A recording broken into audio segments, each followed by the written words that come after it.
ছাত্ৰীসকল অন্য এটা ভিডিঅ'লৈ তোমালোক সকলোকে স্বাগতম জনাইছোঁ। তো এতিয়া 9 নম্বৰটো চাবা যে 9 নম্বৰটো কি দিয়া আছে, একদম সহজ যে দিয়া আছে NA মানে 3, তাৰ মানে এই সংহতিত কেইটা মৌল আছে, 3টা মৌল আছে, নিশ্চয় বুজি পাইছা। আৰু A ক্ৰছ F দুটা মৌল তোমালোকক দিয়া আছে, A ক্ৰছ F দুটা মৌল কি, দুটা মৌল কি বুলি দিয়া আছে, AA আৰু BC দিয়া আছে, নিশ্চয় বুজি পাইছা। তো এতিয়া চাবা, এতিয়া তোমালোকক কি উলিয়াব দিছে, এই সংহতিটো উলিয়াব দিছে। তো এই সংহতিটো কি হ'ব, এই সংহতিটোত চাবা, চাই লোৱা যে ইয়াৰে যি মৌলবিলাক আছে AABC, তাৰমানে A ক্ৰছ F যিহেতু মৌল, গতিকে প্ৰথম মৌলটো F, দ্বিতীয় মৌলটোও F। তাৰমানে ইয়াৰ পৰা আমি কি গম পাম, A2 8 আছে, আৰু ইয়াৰ পৰা কি গম পাম, B2ও 8 আছে, কাৰণ প্ৰথম মৌলটো F হ'ব লাগিব, দ্বিতীয় মৌলটোও F হ'ব লাগিব, আৰু C2ও 8 আছে। আকৌ A মাত্ৰা কি দিছে, 3 দিছে, তাৰমানে এই সংহতিত 3টা মৌল আছে, গতিকে আমি মৌলকেইটা পাই গ'লোঁ, ঠিক আছে। তো মানে আমি কি পালোঁ, ABC পালোঁ, নিশ্চয় বুজি পাইছা। তো এতিয়া তোমালোকক আকৌ উলিয়াব দিছে, A ক্ৰছ A উলিয়াব দিছে। তো A ক্ৰছ Aটো উলিয়াই দিয়া। A ক্ৰছ A মানে কি হ'ব, ABC, আৰু সেইটো কি হ'ব ABC। তো মৌলত 9টা থাকিব, প্ৰথম মৌলটো হ'ব AA, এইটো হ'ব এইটো, তাৰপিছত এইটোৰ লগত এইটো AB, তাৰপিছত এইটো হ'ব এইটো AC, তাৰপিছত BA, তাৰপিছত BB, তাৰপিছত BC, তাৰপিছত CA, তাৰপিছত CB,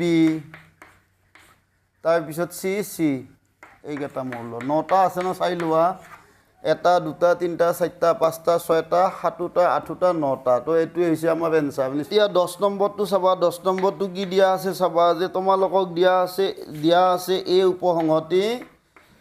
উপসংহতি B, তাৰমানে কি, যে তাৰমানে A প্ৰতিটো মৌল ক'ত আছে, Bত আছে, আৰু চাবা, আৰু কি দিয়া আছে, আৰু C উপসংহতি D, দিয়া আছে। উপসংহতি মানে কি, যে A প্ৰতিটো মৌল Bত আছে, আৰু C প্ৰতিটো মৌল Dত আছে।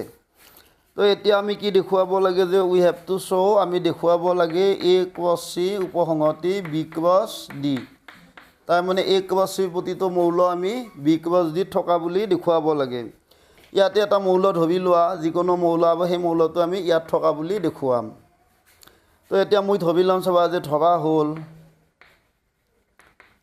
হ'ল XY belong to A cross C, এইটো ধৰি ল'বা, তাৰমানে XY belong to A cross C, XY to A cross C এটা মৌল। এতিয়া চাবা, যে XY belong to A cross C মানে কি, ইয়াৰ অৰ্থটো কি আছিল, ইয়াৰ অৰ্থটো আছিল প্ৰথম মৌলটো Aত থাকিব, আৰু দ্বিতীয় মৌলটো Cত থাকিব, তাৰমানে কি X বিলং টু A আৰু Y বিলং টু C। এতিয়া চাবা, ইণ্টাৰেষ্টিং কথা, যে A টু B উপসংহতি বুলি কোৱা আছে না নাই, গতিকে Xটো যিহেতু Aত আছে, গতিকে Xটো ক'ত থাকিব লাগিব, Bত থাকিব লাগিব। দিছ ইমপ্লাইজ আমি কি লিখিব পাৰোঁ, X বিলং টু B, আৰু এতিয়া চাবা Y টো Cত আছে, তো Y টো Cত থকা মানে কি, C টো D উপসংহতি, গতিকে Cত থাকিলে Y টো ক'ত থাকিব লাগিব, Dত থাকিব লাগিব। ইয়াতে লিখি দিবা, যিহেতু A উপসংহতি B, C উপসংহতি D। এতিয়া চাবা, X টো Bত আছে, আৰু Y টো ক'ত আছে, Dত আছে, তাৰমানে আমি কি গম পালোঁ, XY belong two B cross D, ঠিকে আছে। তো XYটো আমি ক'ত ধৰিছিলোঁ, XYটো ক'ত থকা বুলি লৈছিলোঁ, A ক্ৰছ Cত থকা বুলি লৈছিলোঁ, আৰু XYটো ক'ত পালোঁ, B ক্ৰছ Dত পালোঁ। গতিকে আমি কি লিখিব পাৰোঁ, গতিকে A cross C উপসংহতি B cross D, এইটো, আৰু এইটোৱে আমাৰ প্ৰমাণ কৰা হ'ল, নিশ্চয় বুজি পাইছা। নম্বৰটো চাবা, 11 নম্বৰটো কি দিয়া আছে, যে তোমালোকক দিয়া আছে A ক্ৰছ B মানে কি দিয়া আছে, A ক্ৰছ B কেইটামান মৌল দিয়া আছে ইয়াতে, M1, তাৰপিছত দিয়া আছে N3, তাৰপিছত দিয়া আছে M3 দিয়া আছে তাৰপিছত দিয়া আছে N1 দিয়া আছে তাৰপিছত M2 দিয়া আছে M2 তাৰপিছত দিয়া আছে N2 দিয়া আছে এইকেইটা মৌল একবছ বিট আছে তো এতিয়া তোমালোকক A আৰু B সংহতি দুটা উলিয়াব দিছে একদম সহজ যে আমি নিশ্চয় গম পাওঁ যে একবছ বিৰ মৌলবিলাকৰ প্ৰথম অংগটো A থাকে দ্বিতীয় অংগটো B থাকে না ইয়াতে দুটা অংশ আছে এই এটা তো এটো A আছে এটো B থাকিব তো প্ৰথম মৌলক এটা A লিখি যোৱা এটো A থাকিব এটো A থাকিব গতিকে A সংহতিটো কি হ'ব M থাকিব আৰু N থাকিব A ইয়াতে N আছে M আছে গতিকে এটা মৌল আমি দুবাৰ নিলিখো গতিকে A সংহতিটো MN হ'ব নিশ্চয় বুজি পাইছা এনেকৈ B সংহতিটোত কি হ'ব দ্বিতীয় অংশবিলাক থাকিব তাৰমানে 1 থাকিব 3 থাকিব আৰু 2 থাকিব তাৰমানে A2 হ'ব A সংহতিটোত MN থাকিব আৰু B সংহতিটোত 1 3 2 থাকিব বা তোমালোকে